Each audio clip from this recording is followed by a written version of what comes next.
अमरावती.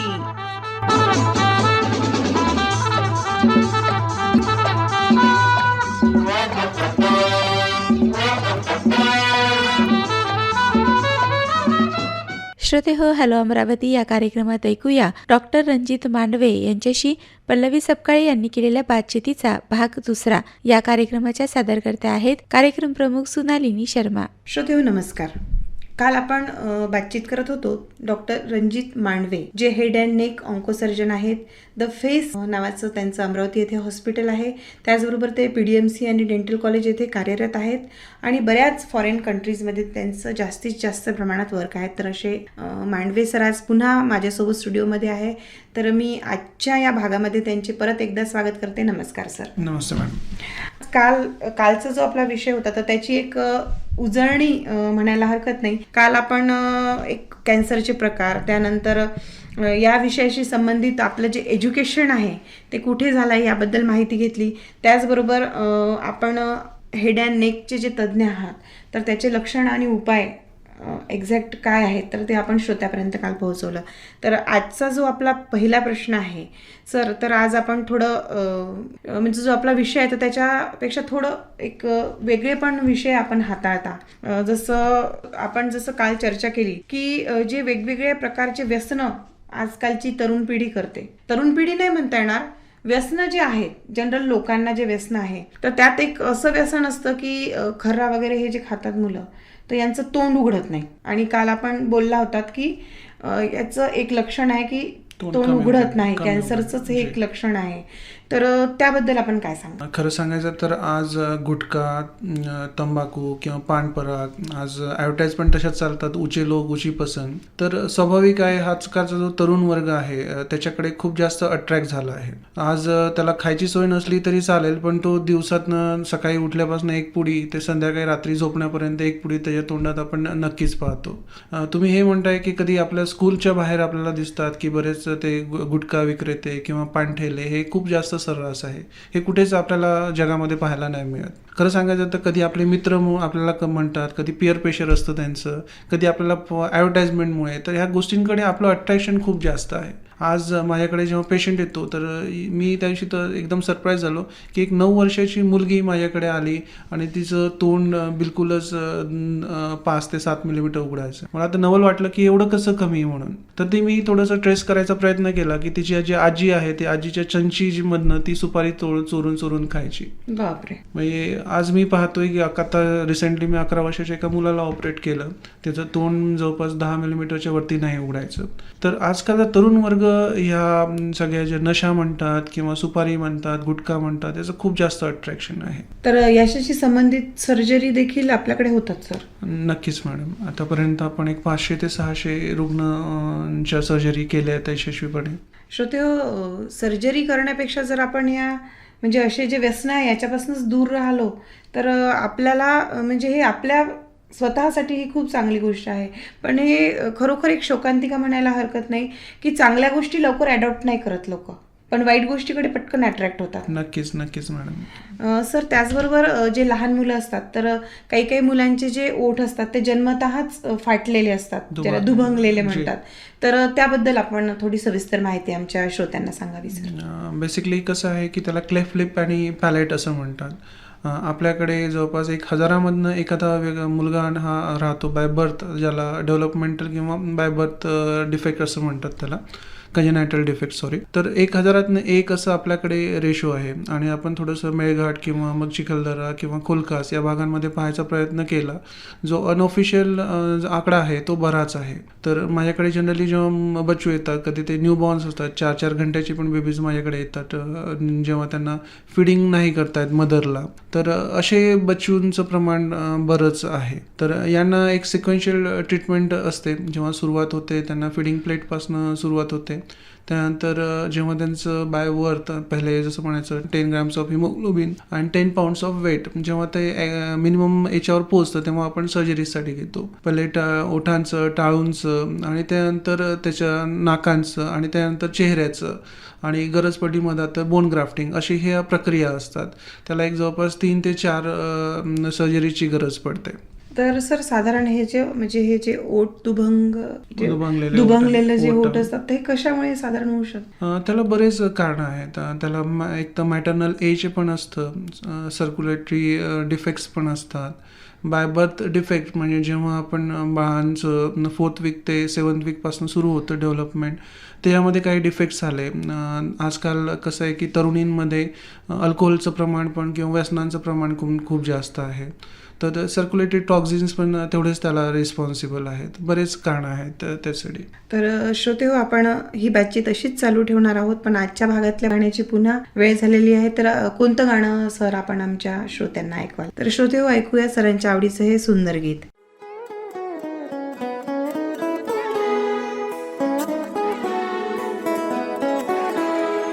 हीच मुची प्रार्थनान, हेच मुचे मागणी.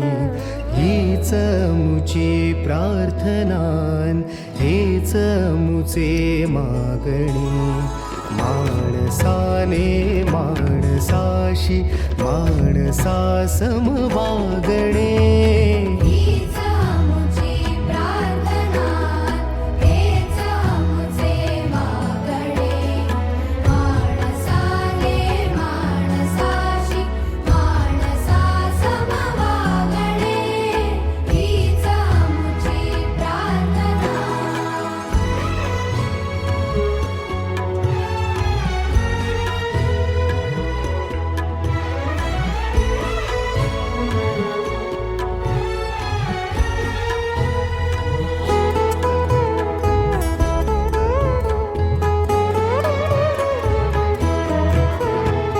धर्म जाती प्रांत भाषा द्वेष सारे संपू दे.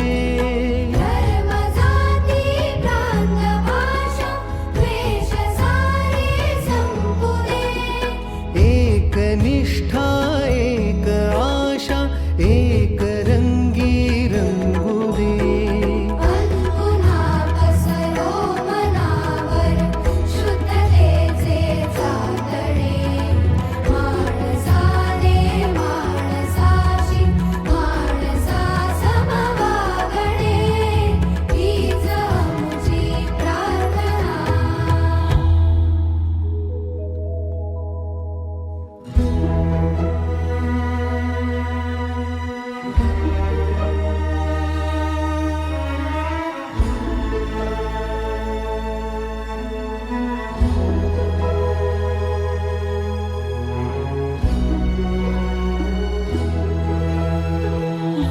भोवताली दाटला अंधार दुःखाचा जरी. सूर्य सत्याचा उद्या उगवेल आहे खातरी. श्रोते हो, आपण बातचीत करते आहोत डॉक्टर रणजित मांडवे यांच्याशी, जे हेड अँड नेक ऑप्को सर्जन आहेत. तसेच द फेस हॉस्पिटल आहे त्यांचं अमरावतीमध्ये. त्याचबरोबर PDMC आणि डेंटल कॉलेज येथे ते कार्यरत आहेत आणि फॉरेन कंट्रीजमध्ये त्यांनी बरंचसं त्यांचं कार्य केलेलं आहे. तर सर, आपल्या दुसऱ्या प्रश्नाकडे आता आपण वळूयात. हा जो कॅन्सर आजार आहे, मेन जो पार्ट आहे तर तोच हेड अँड नेक आहे. तर ह्या कॅन्सर ह्या आजारामध्ये कधी कधी चेहऱ्याची विद्रुपता वगैरे येते. तर मग ह्या सर्जरी देखील आपण करता. तर याच्याशी संबंधित माहिती आपण काय आमच्या श्रोत्यांना सांगाल? मी जसं बोललो की कॅन्सर हा ॲबिलिटिव्ह डिसीज आहे. जेव्हा आपण ट्रीटमेंट करतो त्यावर तर बराच सारा चेहऱ्याचा, गळ्याचा भाग, मानेचा भाग हा काढावा लागतो. तर प्रश्न नेहमीच राहायचे की यांचं पुढे काय. बराच सारा पार्ट असतो, त्याला रिकन्स्ट्रक्शन किंवा प्रोस्थेटिक ऑप्शन राहायचे. त्याच अनुषंगाने मी जर्मनीला गेलो, जिथे फेशियल प्लास्टिक सर्जरी आणि त्यानंतर मायक्रोवॅस्क्युलर सर्जरीचं ट्रेनिंग घेतलं. माझं मायक्रोवॅस्क्युलर सर्जरीचं ट्रेनिंग एम्स नंतर अमृता इन्स्टिट्यूटमधनं झालं आहे. जेव्हा हा कॅन्सर येतो, जेव्हा डिफॉर्मिटीज येतात, तर त्यासाठी ऑप्शन काय? तर ऑप्शन हा कुठनं तरी एक पार्ट काढणे आणि त्या भागाचं नवीन तयार करायचा प्रयत्न करणे. जसं हड्डीच्या बदल्यामध्ये आपण हाताची हड्डी किंवा मग पायाची हड्डी, जबड्यांची हड्डींसाठी ती काढून आपण मायक्रोवॅस्क्युलर सर्जरीद्वारे ती ट्रान्सफर करतो. आपण तिथेच थांबत नाही. कधी आपण हिप बोन कमरेची हड्डी काढून ती आपण ट्रान्सफर करतो. बऱ्याच पेशंटचं आपण ट्रान्सफर केल्यानंतर तिथेच थांबत नाही, तर त्यामध्ये त्यांचं पूर्ण फंक्शनल म्हणजे पूर्ण कार्य झालं पाहिजे त्या दृष्टीने आपण त्यामध्ये इम्प्लांट्स पण टाकतो. तर ऑर्बिटल इम्प्लांट झालेत किंवा इयर इम्प्लांट झाले किंवा डेंटल इम्प्लांट्स झालेत, हे बरेच आपण रिकन्स्ट्रक्शनसाठी वापरतो. सर, आपण जसं सांगितलं की आपण रिकन्स्ट्रक्शनसाठी म्हणजे एका दुसऱ्या पार्टचं बोन यूज करू शकतो, जी. पण मग त्या पार्टचं जर आपण बोन यूज केलं तर मग तिथे काही कॉम्प्लिकेशन नाही होत? नाही, ते म्हणजे बेसिकली तो काढल्यास तसं जातो की त्या भागाचं कार्य पूर्णपणे मेंटेन राहिलं पाहिजे त्या दृष्टीने. अच्छा, म्हणजे आपण म्हणजे आपला जो दैनंदिन कार्य आहे ते ॲज इट इज चालू राहतं. अच्छा सर, आपण जे मोठ्या कंट्रीजमध्ये काम केलेलं आहे आणि आज आपण भारतात, तेही अमरावतीमध्ये आज कार्यरत आहात, तर आपले तिथले आणि इथले काही असे अनुभव आहेत? मॅडम, अनुभव तर खूप आहेत. खरं सांगायचं सुरुवातच मेमोरियलपासून झाले. Memorial Sloan Kettering Cancer Center New York म्हणजे जगातलं सर्वात मोठं कॅन्सर सेंटर आहे. मी पहिले पण बोललो आहे की MSKCC म्हटलं की त्याला मक्का म्हटलं जातं. तिथे बऱ्याच व्यक्तींसोबत कॉन्टॅक्ट्स आले, सुरुवात झाली. तसं खरं सांगायचं तर मायकल डग्लस हे बेसिक इन्स्टिंक्ट ज्यांनी पाहिलं असेल त्यांना सगळ्यांना श्रोत असेल की मायकल डग्लस म्हणजे हॉलिवूडचे सुपरस्टार आहेत. ते अंडर ट्रीटमेंट होते. किंवा आज कॅथरीन झीटा जोन्स आहेत, मास्क ऑफ झोरेच्या ॲक्ट्रेस, अशी जवळपास 40 ते 45 हॉलिवूड सेलिब्रिटीज अंडर ट्रीटमेंट होत्या. जो क्लास होता, जो व्यक्ती राहायचे, जे पेशंट राहायचे, जे पहिल्या आणि दुसऱ्या स्टेजेसमध्ये मॅक्झिमम रिपोर्ट करायचे. जेव्हा अमेरिकेला होतो तेव्हा बऱ्याच इन्फ्लुएन्शियल व्यक्तींची भेट झाली.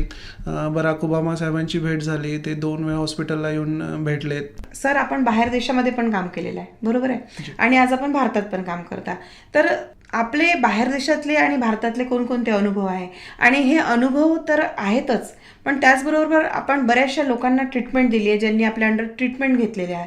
तर अशा लोकांची माहिती आमच्या श्रोत्यांना ऐकायला आवडेल. जसं मी बोललो की हॉलिवूड सेलिब्रिटीज होते, मायकल डग्लस सुपरस्टार्स होते, आणखी बरेच जवळपास 40 ते 45 हॉलिवूड सेलिब्रिटीज तेव्हा 2 ते 2.5 वर्षाच्या कार्यकाळामध्ये ट्रीटमेंटसाठी होते. गिरिजाप्रसाद कोइरालाजी ते ऑपरेटिव्हसाठी सेंटरला होते जेव्हा ते नेपाळचे पंतप्रधान होते. आता रिसेंटली आपण पाहायचा प्रयत्न केला, गोव्याचे मुख्यमंत्री होते मनोहर पारिकर साहेब, ते पण त्याच सेंटरला होते. किंवा सोनाली बेंद्रे झाली, ती पण माझ्याच सेंटरला जाऊन त्याने ट्रीटमेंट घेतल्या. रिसेंटली आपण मूवी पाहिले असेल संजू, ते जे मूवीचं शूटिंग झालं, स्लोन जो शब्द झाला आहे ते माझं सेंटर आहे, Memorial Sloan Kettering Cancer Center म्हणून.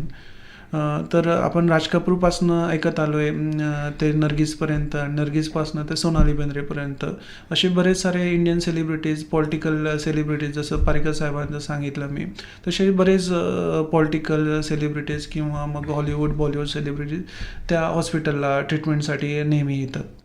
श्रोतेहो, असं म्हणायला हरकत नाही की आजार जो आहे हा व्यक्ती पाहत नाही, मग तो जनसामान्य असो, धारणी मेळघाट सारख्या एरियामध्ये जे आपले बांधव राहतात ते असो, की मग मोठ्या हॉलिवूड बॉलिवूडचे वेगवेगळे सेलिब्रिटीज असो, म्हणजे आजार जो आहे हा कोणालाही होऊ शकतो. आणि ही अतिशय उल्लेखनीय बाब आहे श्रोतेहो की आज एक अशी व्यक्ती आपल्यासमोर बसली आहे की ज्यांनी या एवढ्या मोठ्या लोकांना ट्रीट केलेलं आहे. आणि सगळ्यात महत्त्वाची गोष्ट ही नोट करा की ही व्यक्ती आज आपल्या अमरावतीमध्ये आपल्याला अवेलेबल आहे. कारण सरांना आजही, सरांचा जो हातखंडा आहे आजाराच्याबद्दल तो इतका चांगला आहे की सरांना आजही फॉरेन कंट्रीजमध्ये बोलावणं येतं. पण असं म्हणतात की समाजाचं काही ऋण असतं आणि आपण ते देणं लागतो, म्हणून सर इथे कार्यरत आहेत आज, असं म्हणायला काही हरकत नाही. तो एक फरक जाणवतो जेव्हा इंडियामध्ये आलो, अमरावतीला आलो. जो डिसीजचा पार्ट आहे तो पहिल्या दुसऱ्या स्टेजवरनं सरळ तिसऱ्या आणि चौथ्या स्टेजमध्ये येतो. जो इकॉनॉमिकल कंडिशन आहे, जसं इन्शुरन्स खूप जास्त कार्यरत आहे फॉरेन कंट्रीजमध्ये, जे आता आपल्याकडे सुरू व्हायचं आहे किंवा जेमतेम सुरुवात आहे. तर इकॉनॉमिकल कंडिशनमध्ये खूप जास्त फरक आहे. जेव्हा पेशंट्स आपल्या तब्येतीवर खर्च करण्याची तयारी असते ती पण मानसिकतेमध्ये पण खूप जास्त फरक आहे. तो एक फरक नक्कीच जाणवतो आणि खरं सांगायचं तो सर्वात जास्त मोठा फरक जाणवतो की मानसिकता आपली, की आपण तब्येतीवर खूप असं लक्ष पण देत नाही आणि आपली त्यावर खूप असं कार्य करण्याची इच्छा पण नसते. श्रोते हो, काल पण सरांनी सांगितलं की सहनशक्ती ही असायला पाहिजे, पण नको तिथे नसायलाच पाहिजे. म्हणजे पहिल्या किंवा दुसऱ्या स्टेजला जर आपण डॉक्टरांपर्यंत पोहोचलो तर आपण साहजिकच बरं होऊ, याच्यामध्ये काही दुमतच नाही आहे. सर, माझा पुढचा प्रश्न आपल्यासाठी असा आहे की आपण जेव्हा ॲज अ डॉक्टर काम करता तेव्हा बऱ्याचशा क्रिटिकल सिच्युएशन्स देखील आपल्यासमोर येत असतील. तर अशा काही क्रिटिकल सिच्युएशन्स आहेत का की ज्या सिच्युएशनमध्ये तुम्हाला थोडं टेन्शन आलं की आता कसं करायला पाहिजे? तर असे काही जर अनुभव असतील तर ते जर आपण आमच्या श्रोत्यांसोबत शेअर केले तर आम्हाला आवडेल. अनुभव तर मॅडम बरेच आहेत. खरं सांगायचं तर म्हणजे इथपर्यंत पोहोचलो तर हे अनुभवांमुळेच पोहोचलो. रिसेंटली आठवतं आहे की जेव्हा मी ट्रीटमेंट सुरू केलं तर बरेच व्यक्ती येतात ज्यांना गरज असते. बऱ्याच स्टेजेसमध्ये येतात, जेव्हा ते 3ऱ्या-4थ्या स्टेजेसमध्ये असतात. बरेच व्यक्ती असतात जे जीवनापासून नक्कीच हारलेले असतात. खरं सांगायचं तर यशला कॅन्सर आहे, ही सफरिंग फ्रॉम हॉजकिन्स. त्याचं निदान झाल्यानंतर त्याला आम्ही केमोथेरपी आणि त्यानंतर त्याला रेडिएशन थेरपी दिली. त्याला 2 वेळा रेडिएशन द्यायचं काम पडलं. जेव्हा तो आला तो 5 ते 6 वर्षांचा होता आणि over the period of time कॅन्सरच्या ट्रीटमेंटमध्ये जसं रेडिएशन दिल्यामुळे तर त्याचं डेव्हलपमेंट चेहऱ्याचं, मांसपेशींचं, जबड्याचं आणि श्वासनलिकेचं झालेलं नाही. तर त्याचे पुढचे कॉम्प्लिकेशन म्हणजे की जेव्हा तो माझ्याकडे आला, श्वास घ्यायला त्रास व्हायचा, रात्री झोपेतच त्याचा श्वास अटकायचा आणि याला आम्ही इंग्लिशमध्ये स्लीप ॲपनिया म्हणतो. आणि हळूहळू त्याचं त्या पुढच्या स्टेजेसमध्ये जसं ब्रेन स्ट्रोक्स झालं किंवा त्या स्टेजेसमध्ये तो चालला होता. त्याचं प्रमाण एवढं जास्त वाढलं की त्याला रात्रीची झोप बंद झाली त्याची. बऱ्याच रात्री तो जागूनच काढायचा किंवा जेव्हा झोपायचा प्रयत्न करायचा तेव्हा काही स्टेजेसमधनं अनकॉन्शियसनेस पण व्हायला लागला. तर त्या स्टेजमध्ये तो माझ्याकडे आला. जेव्हा तो माझ्याकडे आला तेव्हा मी त्याची श्वासनलिका पाहायचा प्रयत्न केला, कारण शोधणं गरजेचं होतं. मी त्याचं कारण पाहिलं की प्रॉब्लेम ॲटलिस्ट एक्झॅक्टली कुठे आहे. पल्मनरी इव्हॅल्युएशन टेस्ट केल्या, लंग फंक्शन्स टेस्ट केल्या, त्याचं MRI केले, त्याचं स्कॅन केले आणि या सगळ्या गोष्टी केल्यानंतर आमच्या लक्षात आलं आहे की त्याचा जो अप्पर एअरवे आहे, जो नॉर्मली C2 लेवलवर एक 14 मिलीमीटरपर्यंत असायला हवा, तो त्याचा एक्झॅक्टली 2.1 मिलीमीटरवर होता आणि तेच एक मुख्य कारण होतं. खरं सांगायचं तर रेडिएशनमध्ये आणि किमोथेरपी झाल्यानंतर मांसपेशींची, हड्डींची आणि इवन रक्तपेशी असतात त्या पण तयार होत नाही. तर अशा परिस्थितीमध्ये त्याला ट्रीटमेंट देणं किंवा सर्जिकल प्लॅनिंग करणं हे सर्वात कठीण पार्ट होतं. त्या स्टेजेसमध्येच आपण जेव्हा अशा काही सर्जरीज असतात तेव्हा आपण पाहायचा प्रयत्न करतो की लिटरेचर काय म्हणतं या बाबतीमध्ये. जेव्हा मी त्याचं लिटरेचर पाहायचा प्रयत्न केला की त्या लिटरेचरमध्ये अशा प्रकारच्या 4 की 5 कंट्रीजमध्ये सर्जरीज 4 की 5 केसेस झालेल्या आहेत. नेदरलँडमध्ये झाली आहे, स्पेनमध्ये झाली आहे आणि 2 UK झाल्या आहेत आणि 1 अमेरिकेमध्ये झाली आहे. तर या ज्या 5 ते 6 केसेस झाल्या आहेत तर त्या 5 ते 6 केसेस ही सर्जरीनंतर त्या फेल झालेल्या आहेत. त्यामुळे माझ्यासाठी ते खरं सांगायचं तर खूप मोठं चॅलेंज होतं यशला ट्रीटमेंटसाठी घ्यायचं आणि त्याला सर्जरी करायचं. कारण कसं असतं की रेडिएशनमुळे पूर्ण नवीन तयार होण्याची जी कृती असते मांसपेशींची, रक्तपेशींची, हड्डींची पूर्णपणे झिरो होऊन जाते. सर, थोडं मध्ये डिस्टर्ब करते मी की जे हे कॅन्सरचे जे पेशंट असतात त्यांना केमो आणि रेडिएशन कंपल्सरी असते. रेडिएशन हे कंपल्सरी असतं मॅडम आणि स्टेजेसनुसार आणि त्याच्या जनरली स्टेजेसनुसार किमोथेरपी ही ठरवल्या जाते, किमो आणि रेडिएशन. मग किमो आणि रेडिएशन जसं देतो त्या पेशंटला, मग त्यांचं जे पेशी बनायची जे आपण म्हणताय प्रक्रिया ही बंद होते, कमी होऊन जाते. मग भविष्यात कसं मॅडम की एज जसं वाढत जातं तसं बाकी क्रिया ॲक्टिवेट होतात. जे प्रमाण अल्पचं कमी आणि कमीचं काही प्रमाणात निर्मिती ही प्रक्रिया ही लागलेलीच आहे. पण ज्या भागामध्ये रेडिएशन असतं आणि रिसेंट रेडिएशन असतं त्या भागामधली ही प्रक्रिया पूर्णपणे थांबलेली असते. रेडिएशनचं मुख्य कार्यच हे असतं की जी वाढ असते जी ट्युमर सेल्सची, ते ट्युमर सेल्ससोबत जे नॉर्मल टिश्यू पण असतात ते पण एक तर डेट करतं किंवा त्यांची जी वाढ असते ती थांबवतं. अच्छा, मग पुढे यशचं काय झालं? या सगळ्या बिकट परिस्थिती माझ्या जेव्हा समोर होत्या तेव्हा हे पण आठवायचं की याला सर्जरी एवढ्या ठिकाणी फेल झाली तर याला प्रयत्न करून यशस्वी करण्यासाठी आपल्याला बरीच मेहनत करणं आलं. तर मी जेव्हा लिटरेचर पाहिलं 1 ते 1.5 महिना जवळपास मला लिटरेचर सर्च केलं. जेव्हा यांच्या ज्या चुका होत्या त्या पाहायचा प्रयत्न केला की एक्झॅक्टली प्रॉब्लेम काय होतो. हे तर माहीत होतं की रेडिएशनमध्ये नवीन त्वचा, नवीन मांसपेशी, नवीन हड्डी ही तयार होत नाही. तर त्याच अनुषंगाने मी याचे जेव्हा स्कॅन्स केले तर ते स्कॅन मी जर्मनीला पाठवले आणि त्या जर्मनीवरनं त्याचे स्पेशली डिस्ट्रॅक्टर्स असतात जे हड्डींची वाढ करतं, ते त्याचे कस्टमाइज करून घेतले. त्यानंतर मी सर्जरी प्लॅन केली आणि जेव्हा सर्जरी प्लॅन केली तर त्याला मी ऑक्सिजन चेंबर्समध्ये ठेवायचो, ज्याला हायपरबारिक ऑक्सिजन असं म्हणतात. त्या हायपरबारिक ऑक्सिजनच्या जवळपास 30 ते 45 सायकल कंप्लीट करून घेतल्या त्याच्या आणि त्याच्यानंतर मी सर्जरीसाठी घेतलं. जेव्हा सर्जरी 7 ते 8 घंटे सर्जरी चालल्यानंतर जवळपास 7व्या-8व्या दिवसापासून मी त्याला खरं तर वाढ तयार करायला लागलो त्याची. जेव्हा मी वाढ करायचो रोज मी 0.5 मिलीमीटर टू 0.7 मिलीमीटरनी त्याची मांसपेशींची, हड्डींची वाढ करायला सुरुवात केली आणि हे कंटिन्युअस प्रोसेस चाललं, जे लॉंगेस्ट डिस्ट्रॅक्शन म्हणतात ते जवळपास 60 डेज चाललं. जवळपास 55 ते 60 दिवस त्याची मी कंटिन्युअस रोज 0.5 मिलीमीटरनी वाढ करायचो आणि ह्या सगळ्या प्रक्रियेमधनं स्ट्रेसफुल पिरियड गेल्यानंतर जेव्हा मला पहिल्यांदा बोन तयार झालेलं दिसलं त्या पेशंटप्रमाणेच माझे पण एकदम मी खूप आनंदी झालो. बरोबर आहे ना सर, कारण ज्या गोष्टीसाठी आपण एवढी मेहनत करत असतो तर ती जर जेव्हा आपल्याला यशस्वी झालेली दिसते तेव्हा साहजिकच आनंद होईल की यशची जी सर्जरी आहे त्याच्यात आपण यशस्वी झाला असं म्हणायला काही हरकत नाही. तर अशा वेळी काय होतं की जो श्रीमंत वर्ग आहे हा लवकरात लवकर आपली ट्रीटमेंट घेऊन तो बरा होऊ शकतो.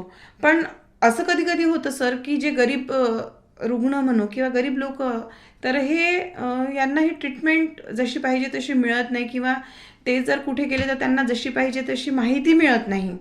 तर या लोकांच्या अनुषंगाने देखील आपल्या काही भविष्यातल्या योजना आहेत, तर त्या योजनेविषयी आपण जरा आमच्या श्रोत्यांना सांगावं. खरं सांगायचं तर आपल्याकडचा वर्ग आहे तो एक बराच सारा पुअर क्लास आहे. जसं आपण कॅन्सर म्हणतो, कॅन्सर इज पुअर मन्स डिसीज. त्याला कारणही खूप आहेत. त्या कारणांमध्ये न पडता आपण त्याचं काय करू शकतो त्याकडे जर पाहायचा प्रयत्न केला तर मला असं वाटतं की बऱ्याच साऱ्या सरकारच्या योजना चालू आहेत, तर सगळ्याच योजना एक तर सामान्यांपर्यंत पोचत नाहीत. दुसरं महत्त्वाचं प्रश्न म्हणजे की एक सोशल आपण जसं म्हटलं की आपल्या समाजाप्रती देणं खूप आहे. या समाजाने खूप दिलं आहे आणि या समाजासाठी खूप काही करण्याची इच्छा आहे. तर त्याच अनुषंगाने मी एक ट्रस्ट स्थापन केली आहे. त्या ट्रस्टद्वारेच आपण बऱ्याच पेशंट्सला सर्जरी तर मी तसा पण म्हणजे प्रयत्न असतो की कोणताही रुग्ण येत असेल तर तो जर पैशाअभावी परत नको जायला, तर त्या ट्रस्टद्वारे एक हॉस्पिटल करण्याचं मानस आहे ज्याच्यामध्ये सर्वच प्रकारच्या ट्रीटमेंट आणि ज्या वर्ल्ड क्लास ट्रीटमेंट आपण करू शकतो त्या आपण त्या ट्रस्टच्या अनुषंगाने करणार आहोत. श्रोते हो, जे सरांचं ट्रस्ट असणार आहे किंवा जे हॉस्पिटल असणार आहे तर हे लवकरात लवकर आपल्या अमरावतीच्या धर्तीवर उभं राहावं ही शुभेच्छा देते मी. आणि त्यांच्या हाताने असंच खूप चांगलं कार्य होत राहो आणि खूप चांगले चांगले पेशंट ट्रीट होत राहो अशी शुभेच्छा त्यांना देते. त्यांचं आतापर्यंतच्या कार्यासाठी त्यांचं खूप खूप अभिनंदन करते. आणि सर, तुम्ही आज इथे आलात आणि अतिशय महत्त्वाची माहिती आमच्या श्रोत्यांना दिली. त्याचबरोबर अशीच माहिती आपण पुढे देखील येऊन आम्हाला द्याल अशी मी आपल्याकडून म्हणजे एक अपेक्षा करते. आणि आज आपण इथे थांबूयात. तर आज आपण इथे आलात आणि खूप सुंदर माहिती आमच्या श्रोत्यांना दिली त्याबद्दल मी अमरावती आकाशवाणीतर्फे आपले खूप खूप आभार मानते. धन्यवाद सर. धन्यवाद. श्रोते हो, आताच आपण हॅलो अमरावती या कार्यक्रमात डॉक्टर रणजित मांडवे यांच्याशी पल्लवी सपकाळे यांनी केलेल्या बातचितीचा भाग 2 ऐकलात. या कार्यक्रमाची निर्मिती केली होती विनोद गवळे आणि पल्लवी सपकाळे यांनी, तर तांत्रिक सहाय्य रवींद्र वानखडे आणि सुनील शेरेकर यांचं. तर या कार्यक्रमाच्या सादरकर्त्या होत्या कार्यक्रम प्रमुख सुनालिनी शर्मा.